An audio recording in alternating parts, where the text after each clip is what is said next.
gannaaw ñaar fukki at ak ñett ci bopp yoonu murit maam Fàllu ca mat ga maam Fàllu ca taar ga ak wilaaya ba dem bàyyi fi tarixa bu mat bu bennoo bu dëgër bu yëkkatiku kanoom ya war na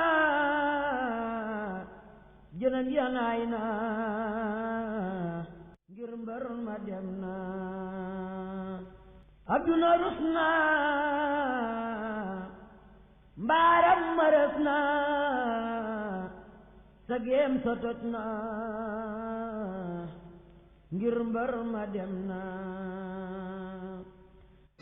dama xamul woon fu may xuuseeti ak dax ginnaaw si ak Bàmba yow nga ne tàyyi wër ma. En dépit de ses 81 ans, El Hadj Falilou Mbacké avait tenu à assister cette année encore au Grand Magal.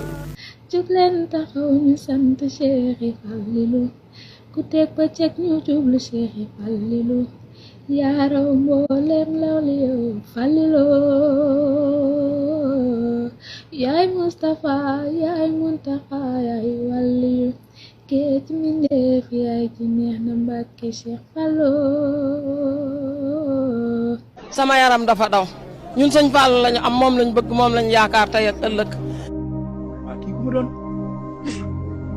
sëñ Fallu moo miire ak miir sëñ Fallu moo yëngale jumaa ji moo xàlli yoonu Mbàkke moo indi courant bi ba pare nag moo wote màggal gi sëñ Fallu moo tax ñëpp di dem Touba di moo tax murit bu nekk ameel nga njukkal Sëriñ Fallu lim am ak fi mu ko jëlee.